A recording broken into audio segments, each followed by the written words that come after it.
nous comprendre quel courage, la détermination pour l'éclairage public. Moi, après, dans la première partie, moi, je suis en place. Parce qu'il y a déjà des amayens. Par contre, les amayens, la musique, bien les amayens, pour les amayens. Et puis, ce que les amayens, la technologie, les noms. Je me nomme Lokole, donc je suis de Digital Congo Télévision. Nayoki nzemu, ngana koli na rumba, nayoka rumba. Ndenge oto loba, obeti na cultura, obeti na maison mère. Mais na rumba o nayoki, rumba eza moko, mais mutu na mutapesa ka mwa sauce na yo to benga ka mwa identité na yo. So yoki rumba wazeko comprendre que ya wazeko. So yoki ya wera yoka ke o ya maison mère. Mende na yoki yo na marche ya nzembu. Eza na partie mo ndie vivre la musique. Nzembu wa papa wemba. Adida adida. Eza pe na mwa marche moko ndie Bukavu dao. Na yoka batakala tu. Na coïncidence pas de rien. Peu de l'autre on a fait ma chanson de Luana. Effectivement ça nous. Mais ils ont fait ça je n'ai pas oublié. Donc on a eu tout à l'heure pour s'en attendre. Par contre éclairage public. Si album éclairage public, nayoki participation, il y a animateur Nabiso Morabouaki, je ne sais pas si c'est Juventus, mais nayoki abaki écrit à l'obeso. Moselu, oh lelo yo, il y a l'obeso à l'obelarango partout, ils a écrit naye, je ne sais pas, au boaki yango kaka, pour yondo pesa danse. To boaki yango po ezaka cri na yo.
Nous avons eu à écouter, à savourer, nous aurons à savourer ces belles mélodies.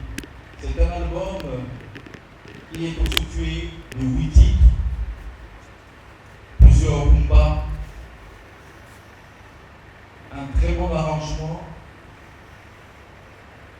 un très bon mixage et mastering. L'artiste a donné le meilleur de lui-même et surtout à travers des titres repris, notamment comme Français Grammaire, nous avons Chéri Nanga, qui est la chanson promotionnelle et le clip est déjà disponible. Bientôt là, donc déjà demain, nous aurons le clip disponible sur toutes les plateformes de téléchargement. Nous avons Vilana, nous avons ses souriants, 100% d'amour, nous avons Liquidity, nous avons Parcours, où l'artiste explicite tout simplement son parcours depuis qu'il a commencé la musique et éclairage public. Vous devez comprendre, EGKS Production, c'est une structure qui s'occupe plus de fourniture électrique, mais dans cette branche, comme je l'ai dit, il y a la production. Et cette structure est située à Sharjah, aux Émirats Arabes Unis, de Dubaï. Et à Kinshasa, c'est représenté par leur bureau est représenté par Gila Kibanda, qui est le représentant officiel de EGKS. Je ne suis pas seul, je suis aussi avec le manager. J'aimerais quand même que tu puisses dire bonjour, hein. Bonjour manager Benjamin. Bonjour à tous. Moi c'est Benji, le manager de l'artiste Gabana Tachou.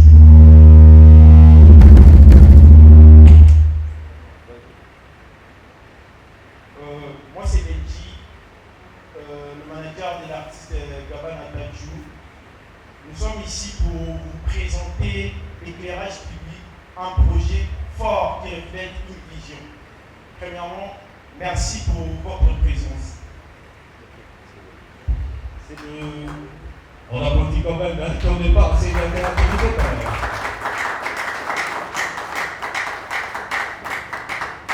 Il y a aussi la fondation Amasoubaba qui soutient l'artiste. Et je pense que nous n'allons pas prendre beaucoup de temps. Sans plus tarder, nous allons demander à l'artiste Gabana Tachou, autrement lors de la 36e chambre, où vous avez dit oui, de venir ce genre à nous pour nous expliquer au moins que l'éclairage public, cette œuvre d'esprit exceptionnelle avec un travail très acharné qui lui a pris assez de temps pour nous donner ces produits exceptionnels qui entrent dans la discographie de la rumba. C'est vraiment exceptionnel et je pense qu'en arrivant, on peut l'applaudir, hein, l'encourager en applaudissant quand même.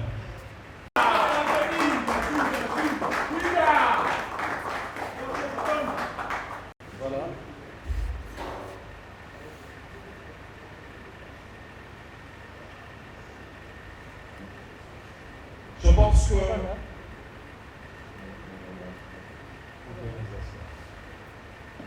Je pense que l'artiste est là. Il va nous expliquer à sa manière pourquoi il nous a invités. Professionnels de médias, c'est mes invités. Je donne déjà le micro et la parole à Gabana Tachou, Autre Monde, lors de la 36e chambre. Là, tout s'est dit oui. Micro. Bonjour tout le monde. Vraiment merci à toi. Moi c'est Gabana Tachou, Autre Monde, lors de la 36e chambre.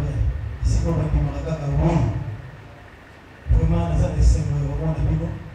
Pour nous réveiller, presque ça va là. Album le bilan pour moi, éclairage public. Veut dire que nous avons éclairer public quoi. Pour ta pembe na makambo esengi, et biso na kitobala pembe quoi, pembe na pembe. Donc on a qui la salle bana éclairage public. Et ça pour la ça va ma recherche na kata mboka. Kama sura kwa kopona ngobete. Et moi c'est ma force qui va ma recherche pour pas comprendre ça. Toujours dans la carte éclairage public. Merci vraiment la présence. Et maintenant sur les alliés ici la presse. Album la bana et éclairage public. Merci vraiment la présence. Et bonjour à tous. Lili TT, antenne à télévision et LT News sur YouTube. Bon, question de Liboso, c'est que album Moyo, ils ont représenté Lili, le parcours musical Nayo. Et la deuxième question est que regarde nous ont porté na album Moyo par rapport à parcours musical Nayo. Merci. Bon, nous on a ça pour apporter un parcours Nayo. Vous savez que ça va mettre ça chez Mélina Kati. Au moins, il va place sur la petite musique. J'espère qu'il y en a ça parmi ma chaîne. Pour vous, ça a été au bien 3D. On va mettre un grand orchestre et un boca. Pour les gars, pendant la culture, périphérie, la caractère latin, on va venir musique à maison mère. Si vous voulez comprendre, on va mettre un petit orchestre, on va venir sur le sol comme il si vous voulez. Asali Moko. En plus, c'est ça le premier album de Gaï. Et puis, ça va surprise et belé. On a connaître par Vélocati. Et puis, il y a beaucoup de chance. Beaucoup de bateau, il est bon. parce que na yo vraiment ndenge mwana mobali ayaka venir te na yo vraiment ndenge mwana mobali ayaka eza blague te même si bana bapesa ngai moto oyo na bino boyoka banzembo déjà babiloko mosusu eza déjà disponible na baplateforme mais le 27 ans déjà tous les plateformes de téléchargement balobi boyoka nde album éclairage public mpona miso oloko loso mingi eza te eza éclairage public naye koepercile bana bamakambo ebele litoi eyoka makambo mosusu miso mpo yemona makambo mosusu yango nene nango biloko sika ezali bino nde boza ntan ya koyoka ngo bino ngo bocomprendre makambo ya salaka te mpo boye merci. Chanteur de la République démocratique du Congo et créateur de danse. Nous procédons toujours dans la question-réponse. Question. Je me nomme Lokole, donc je suis de Digital Congo Télévision. Nayoki nzembo ngana koli na rumba nayoka rumba ndenge otoloba obeti na cultura obeti na maison mère mais na rumba oyo nayoki rumba eza moko mais moto na moto apesaka mwa sauce na yo tobengaka mwa identité na ye so oyoki rumba ya wazeko okomprendre ke oyo ya wazeko so oyoki ya wera oyokaka oyo ya maison mère mais nde nayoki yo na marche ya nzembo eza na partie moko ndie vivre la musique nzembo ya papa wemba adida eza mpe na mwa marche moko ndie bukavu dawa comment yo moto uti na baekole wana mibale oexploite marche ya baekole wana te me oye na yo na école ya vivre la musique ou bien peut-être c'est une simple coïncidence. Et deuxième question nanga na yo comprendre que moto azotia yo poids a moto makambo etali ba électricité ba nini yango yo peso eza kombo ya éclairage public pour ça la ye plaisir otikalika na domaine na ye to eza pena motivé par rapport à un éclairage donné. Merci beaucoup. Merci, merci à la parole.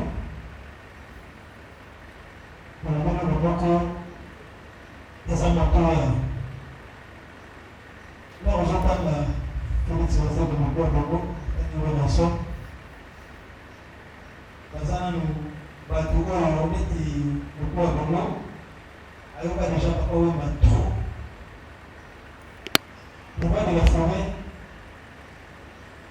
ayoka tester trop ayoka papa wemba trop déjà bango bazala deja na monde wana deja présent à Soro, je suis arrivé au Yoga. Moi, j'ai envie de faire la musique. Parce que la musique est la bonne. Les gens ont la facilité. Parce qu'il faut voir la grande. Mais il faut voir la colonne. Mais ça, la musique est bonne. Donc, on a un éclairage public. Il faut respecter le Congolais, partout dans le monde. L'éclairage public est vraiment bon. L'éclairage public est vraiment. Donc, il faut avoir un accord. Les appareils de la conseil, ils sont éclairés pour beaucoup. Donc, on appelle un accord parce que quand la monnaie à la cité, pour ce qu'ils ont là, ils vont s'en aller. Par construction, la bande va changer, les gens vont y aller, ils vont y aller. Le téléphone, quand les allées qui vont à partir de l'idée à Kala, ils vont y venir de la Mapasa à la cité. Donc, on va armer sur le Mokini. Si vous êtes consulté à Takala, vous aurez toujours un point de mort. Et on va les normal pour le moment parce que la yoga va Takala trop. La coïncidence, c'est que vous voyez, peu de l'heure dans la vie, je suis sur le bureau, effectivement, ça va. Mais il y a un métissage d'un peu de blé. Donc, on a eu tout à parler de son data, par rapport à l'éclairage public. Par rapport à l'éclairage public. Merci. La deuxième question, d'abord la deuxième question, notre collègue Louis, nous devons soutenir nous, Azam nous trouve l'électrification. C'est-à-dire qu'on s'est dit que Dieu est l'éclairage pour la conseiller plaisir pour les femmes. Donc, question, deuxième question. Question, on est des matins de journée.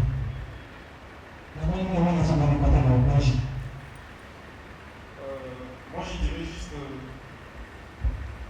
ça c'est le moment de passer des lampes à la lumière. Donc, éclairage public et des points éclairés mon opinion surtout. Aussi, il y a le temps, le yébini au sali et le yébini au sali. Donc, avec le temps, ce n'est pas à nous de confirmer, c'est au public de confirmer. Voilà. Merci. Hélène, ça te fait la réponse? Ok, merci. Merci beaucoup et bonjour à tout le monde. Bonjour. Moi, c'est Mathieu Bon chez RTVS 1 et pourquoi pas sur Internet, Elenga Congo Télévision. En tout cas, beaucoup de félicitations d'abord à notre artiste Gabana, donc, parce que moi je te connais depuis longtemps. Et Nazagi même pas chroniqueur au Nazalelo, j'étais à l'INA. Namoni courageux et nango, éclairage public en tout cas. D'abord félicitations. Bon, Naza moi ma question, ya retour na yo Gabana Tachu. Juste tant na koti na yo ka na kati album éclairage public na yo ki participation et animateur na biso moko abwaki, je ne sais pas si c'est Juventus, mais na yo ki abwaki écrit à l'obeso. Moselu o lelo yo ya l'obeso à l'obelarango partout, ils a écrit na ye. Je ne sais pas, au boaki yango kaka po yondo pesa danse to boaki yango po ezara écrit na yo. Na lingi na ye bango. Wana première question. Deuxième question ezali Gabana Tachu. Est-ce qu'il y a un disque éclairage public? Tu as paiement va featuring pour les cas pas Koffi Olomide ou les cas pas ya Félix Oise quoi. En tant que bateau ya minene yo les cas pas na bango. Ils a payé premier album na yo. Est-ce que tu reçois pas featuring na kati? Et troisième question ezali Gabana Tachu disque éclairage public et bimi. Tous la paix orchestre ya yomoko na ba musicien na yo to ekobandoza nango kaka carrière solo yomoko na Dubaï yomoko kebo et grâce à producteur na yo tous la pena que chaque jeudi ou vendredi telle place to répétaka na Gabana Tachu. Merci beaucoup. Nous avons une polémique. Bon, pendant le moment, question de motion, nous avons dit, pendant le question de la chambre de salle, nous avons écrit la motion, nous avons écrit la motion, nous avons écrit la motion. Bon, nous avons dit que nous avons d'abord dans ce qu'on soit nous avons chaîne de musique. Na sasa kwa na pesa ya Mungu kwa pesa ya jeune pesa ndio katika usalama na sasa mfano kama ki ufanye mambo kitire beta ki kwa mabidi wao kimiziki ya Mungu ayo baba ndio wengine msema msomo ya ukima sie kama kingana mazoea beta sie baba na sana Tumwanga tu. Tana na pasa na wana wapo ni miziki ya seka kienda kama kieti mwana. Tumwanga na sana ndio mpeni. Ukiwa kwa nchi ndio andi to. Kondisa suki na Salomo ta Gabana. Koma na sawa.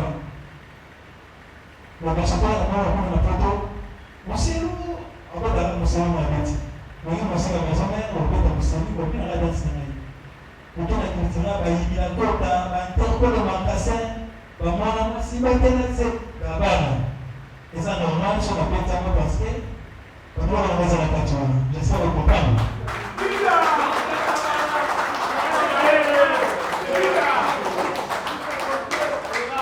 on a samano les éclairage public pour comprendre ma campagne nous eza la plateforme bana on a aussi donc ça m'a chance pour venir donc avec l'éclairage public parce que là il vraiment ne peut pas y avoir des maintenant que pourquoi ça m'a tout il faut l'éclairage public pour comprendre les gens mais il y a vraiment mais on va pas ça pour tout mais on a pas ça place na yego pour mokili asala poni yango mpe na ye ozo. Merci vraiment. Deuxième question. La deuxième question, ça, est-ce que le futur pesa dans l'éclairage public? C'est le futur dans l'éclairage public. On a une question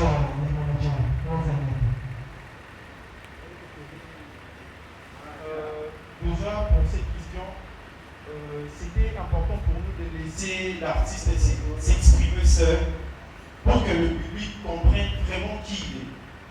Donc, l'artiste est beaucoup plus créatif et il est vraiment authentique.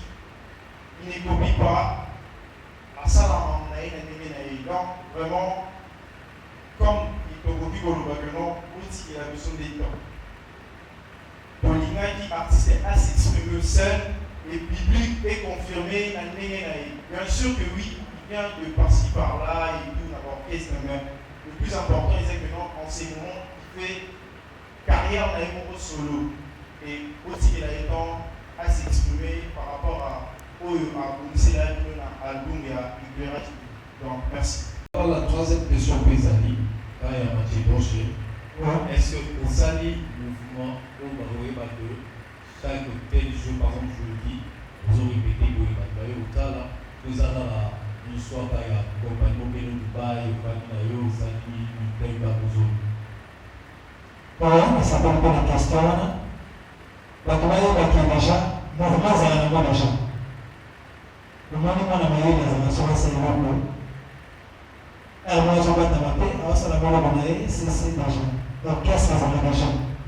Comment qu'est-ce que ça veut dire autre monde? Comment qu'est-ce que ça veut dire autre monde?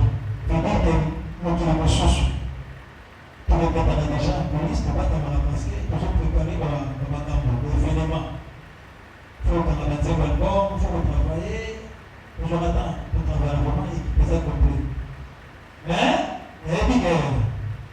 Les gens vont se faire les gens vous avez la possibilité autrement. Vous avez toujours la bienvenue parce que, ouais, on a besoin de musique et on a mis à la porte, les gars ont des choses là. Mais, vous voulez ça déjà, pas ça déjà. Mais quand on va s'intéresser pour l'autrement, porte ça au fondement, c'est pour notre commence. Merci. Félicité au Soussou. En tout cas, album Yatoro, félicitations président. Merci. Au Rolinga, public na yo ba mélomane ya bonne musique, pe ya musique na yo, ya style la musique na yo, ba retenir nini na album ko.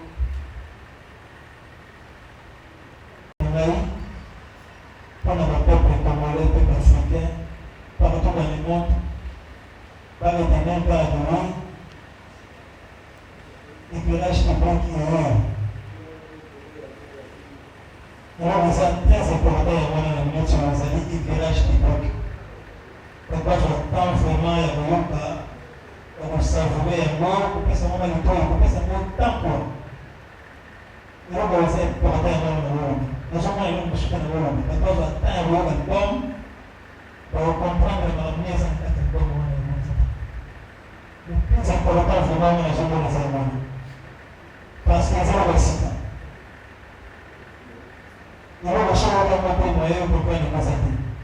Alors, il y a un moment si on pousse à nous pour la montée, moi, il y a pas de hier, ça les années.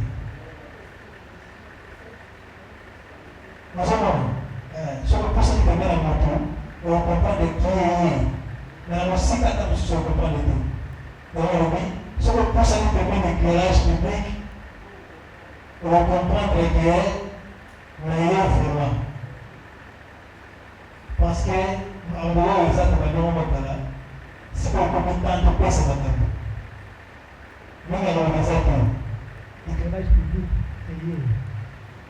Ouais, l'éclairage public, vraiment, merci. Toyebani très bien.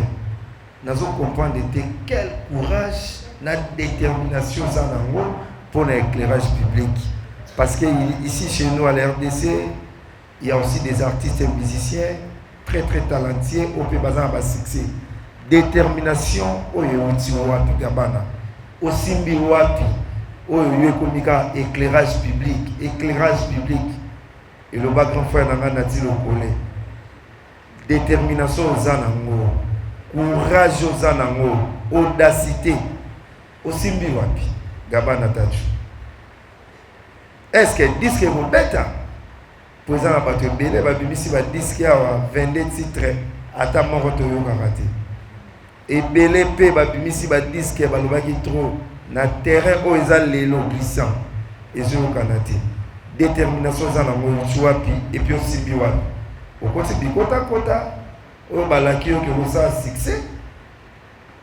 To yo na producteur na yo, boyebi place pour vous, ozo bank ça même ngai. Merci.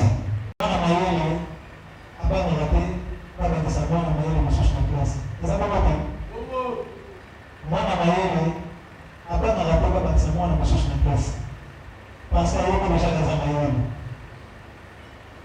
Ba o baza mayele na muziki, bila mwana mayele, kwa zala mayele. Et biso ko ba mayele, ba technologie lelo. Parce que muziki evolue ko susu. Ba to ko ko ata mususu ba sa ba nzembe mbele ezo ba kote. C'est normal. Ça peut arriver la musique. Mais il faut comprendre que le monde de la haute c'est comment technologie ça peut évoluer. Il faut comprendre que la technologie à niveau les benzèmes de déjà les autres années. Il faut ça le monde. Donc on a mis pas besoin de temps pour l'éclairage public.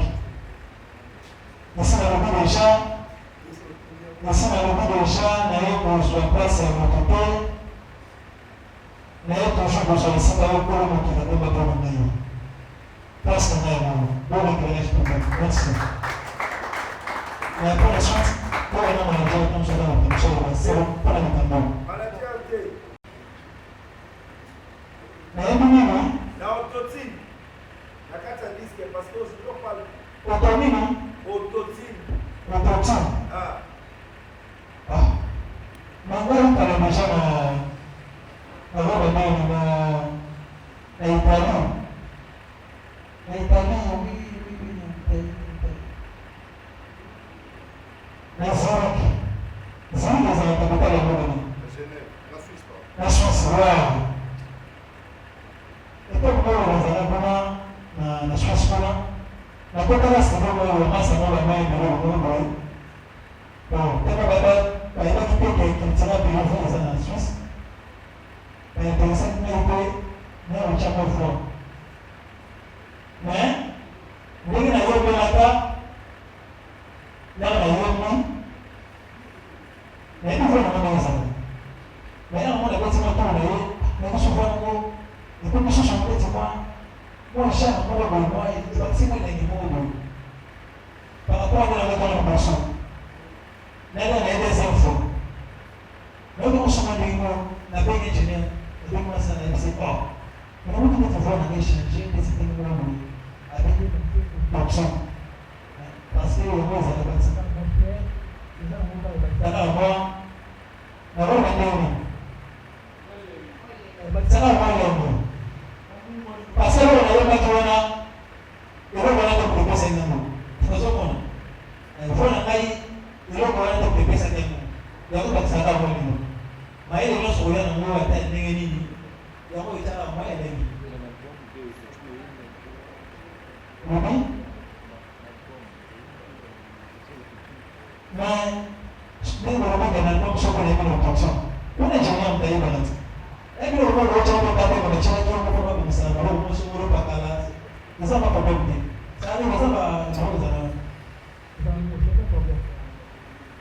Merci.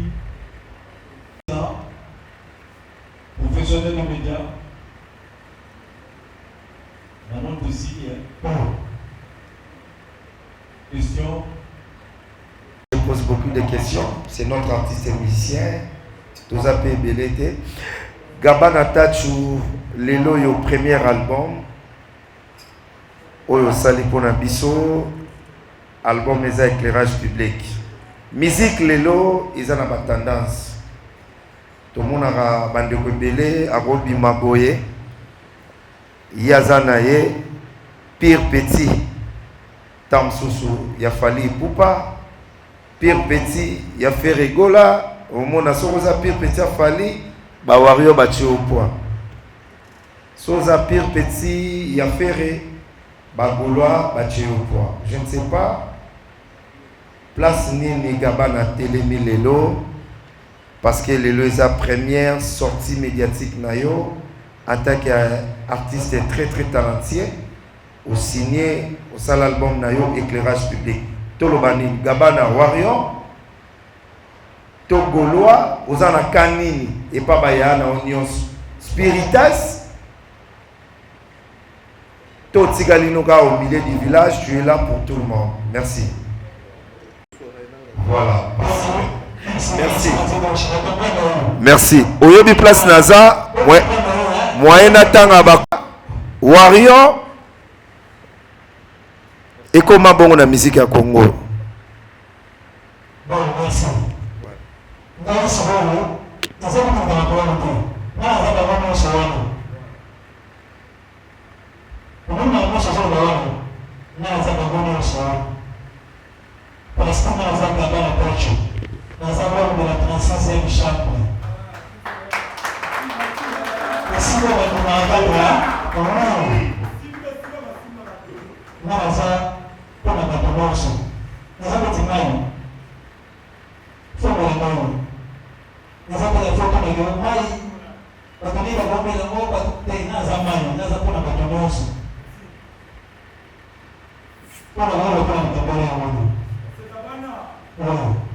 parce que batotani bafanatique na bango boya muziki ngai pe bafanatique na bango boya muziki te motontel na éviter ce qui na éviter ce rôle même parce que nous avons battu c'est tout pour merci merci beaucoup.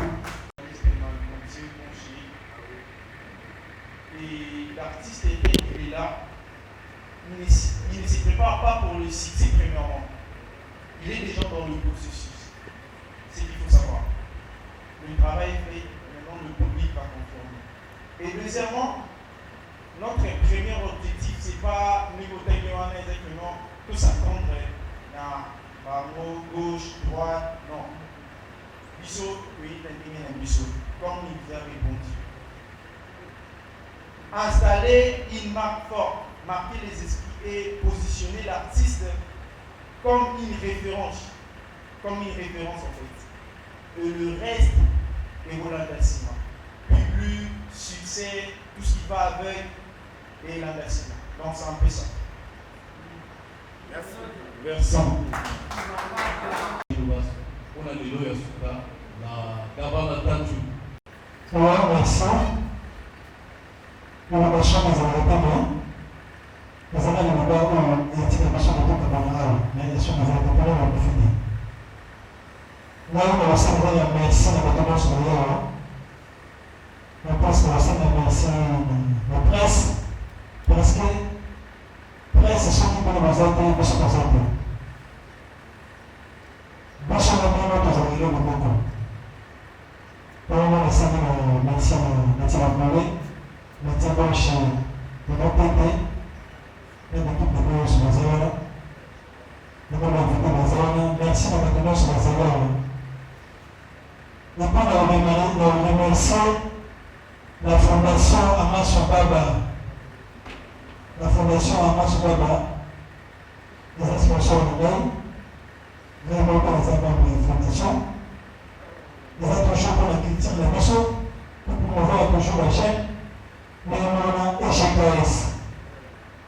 Bana King, Bana Congo, Bana monde entier, éclairage public et eau. Par le même moment, on ne peut pas y être.